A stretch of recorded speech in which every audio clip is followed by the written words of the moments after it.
Twisted neck, mouth half opened, eyes rolled back too far.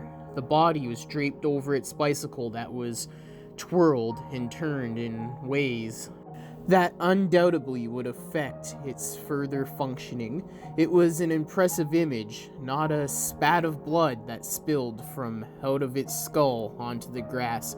Yet it was no more than sensible to assume that the man was dead. His limbs were all wound up in uncomfortable directions, yet his suit wasn't disheveled. An accidental death, unplanned, unexpected, and unprepared for. A man having fallen from his bike and broke his neck early in the morning, alone when taking his last breaths.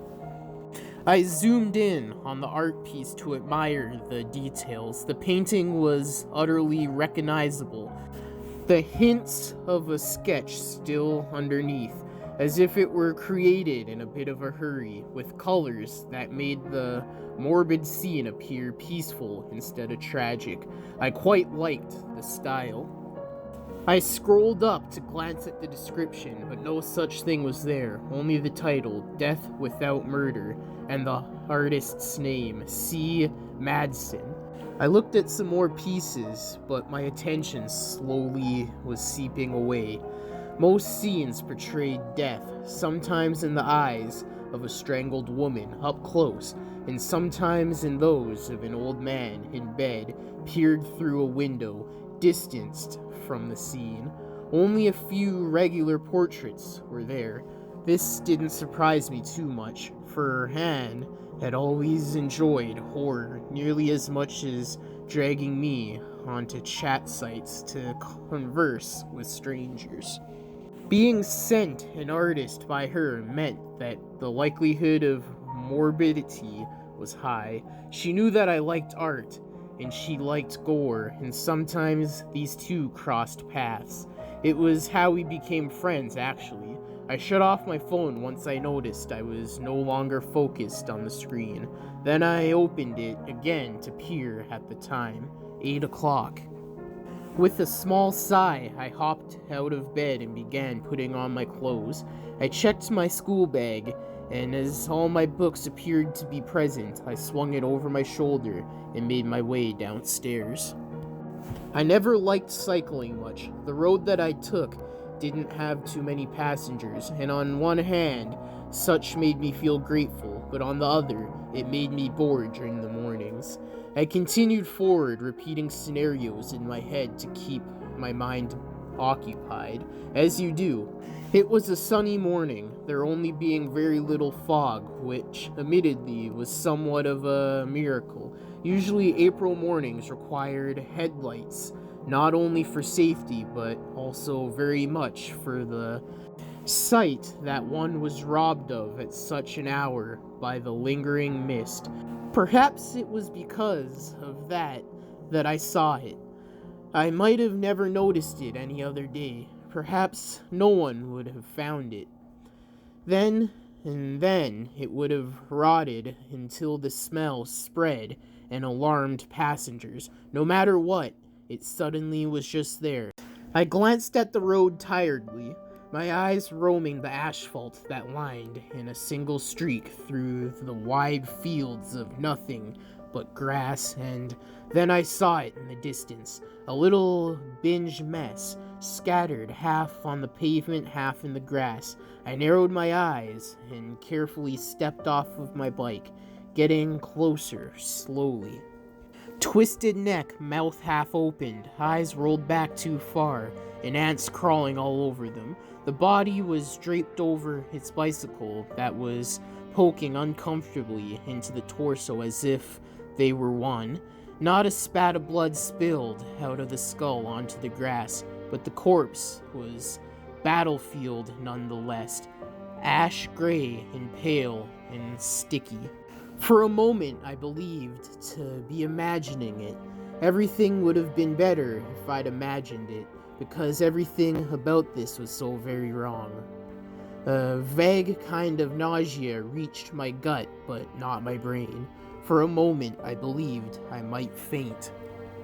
I couldn't move. I could only hold on tightly to my bike, eyes stuck on the body as my head ached and ached and ached. Color seemed off. Realization didn't quite hit until what felt like an eternity of standing there, incapable of doing anything but stand on the edge.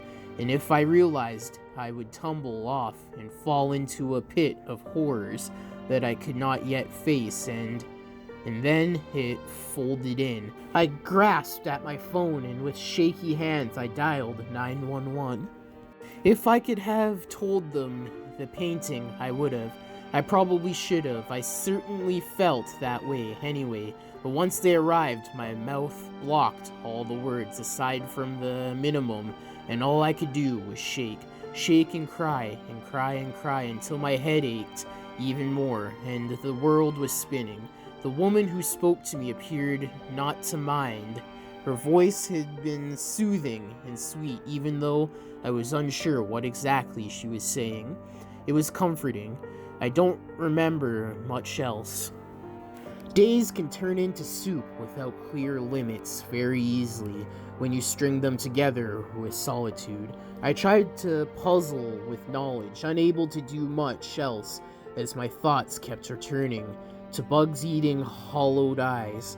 I didn't visit C. Madden's blog, but I certainly thought of it, trying to solve the questions repeating themselves in my mind was my only way of finding any bit of order in the destructive chaos. Chaos I would probably leave, perhaps in a week, perhaps in a month, perhaps longer than that, but as long as it stayed, I could not breathe. There was a possibility that the artist had killed the man. Actually, such a thing was rather likely. Why else should they not call the police when happening upon the body? And how else would they find it so soon, without any effects of death taking place yet? When did these effects begin? I felt sick. I should have shown the painting. I should have shown the painting. I should have shown the painting. It was foolish of me not to have done it, but no matter what I did, I couldn't bring myself to contact them again. But then again, perhaps the artist had not killed the man. The ethics of their work were certainly questionable in that case, and it remained a mystery as to why they created such a piece. But it was not worthy of punishment. It could be considered rude, unsettling, and appalling, but not murder. And something about that uncertainty, it made my chest heavy with guilt. I might not have made the right decision, and if a killer was left at large, then this was undeniably my fault. I had seen the painting. I could have told the police, but I didn't, and I had no excuse for it. I let my head rest in my hands and stared blankly at my desk. I should think of something else. Hey, are you okay? I looked up. Anne had tilted her head, pen near her lips, wearing worry in her eyes. I blinked a few times. I processed. Oh yes, of course. I then quickly mumbled, slightly embarrassed at how long it took me to respond. Are you sure? You seem a bit pale, Anne said. If you want, I could walk you to the nurse's office. I don't want you to faint or something. I laughed softly at that. Really, I'm good, I assured her, but I appreciate the sentiment. Well, if you're sure, Anne turned a bit and let her eyes rest on her book. Her voice was kept low to avoid attention from the teacher. You've been seeming a bit out of it lately. If anything is bothering you, you can always talk to me, okay? I'd pick up any call from you, no matter the time. Suppose I'll do such during your math test next week then, I joked. Oh, I'd kill you so violently if you did that. A smile found its way to my lips. How supportive. Anne laughed and twirled her red hair around her finger. So now that I have your attention, she began, I still have that cafe I mentioned earlier that I wanted to show you, but Spanish classes keep abducting me after school ends from you. And it's very evil. When can you hang out? I snickered half-heartedly and considered, what about Saturday? Oh, that's when I'm finally meeting up with Carter, sorry, Anne said. Is Sunday good too? I leaned back a little. Oh yeah, sure, I agreed. I paused for a moment and then carefully asked, the Omegle guy, or yes, the Omegle guy, she confirmed. Don't worry though, we've called plenty of times before this, he's cool. I felt that I probably should ask more about this, but my brain was making everything a bit blurry and distant, so I didn't. I simply smiled at her. I hope you have fun. See you on Sunday. I stared at corpses at night on my phone. Drawn corpses from C. Madden's blog, and this time I did not lose interest before I was too tired to keep my eyes open. Sweetheart, are you awake? A warm hand shook me lightly. I slipped further under the covers, scrunching my nose and wearily opening my eyes to meet my mother's gaze. I was not familiar with the worry in it. What, I muttered, voice still thick from sleep. I brought up a hand to shield my eyes from the sunlight wavering through my curtains. My mother gave a very, very brief smile before speaking. Anne's mom just called me. She said and informed me that Anne did not come home last night. You don't know where she could be, do you? I blinked a couple of times, information landing slowly. First, the question came in. Loading of it did not. So I answered honestly with, no, I don't. Could you keep an eye on your messages for her? We're a bit worried. I hummed, still dazed and unable to be alarmed by her words as I probably should be. Nothing felt all too real lately. Mother's words somewhat escaped me. Before I knew it, she left my room and I was alone. I lied quietly for a while, then I picked up my phone to check my messages with Anne. I received none. I habitually opened my browser instead, still opened on the tab of C. Madden's blog. It was reloaded. Apparently, they had posted something new when I was asleep. Unable to tear my eyes away, I stared, the title coming first, the image still processing. Leak WIP. With the brief description, I probably won't finish this one, feeling a bit burned out lately. The image appeared then. There was a young girl to be seen, a very familiar girl with freckles and red hair, in the dark with red coming from her stomach and pooling up around her. My heart sank. The thing that terrified me the most were the lifeless eyes that stared at me from the screen, large and gray and hollow and undeniably Anne's. Hey guys, thank you for listening to today's Creepypasta, and I hope you enjoyed. I do have a podcast called The Murder House Radio Show. Check it out. The link will be in the description below. It is a true crime podcast.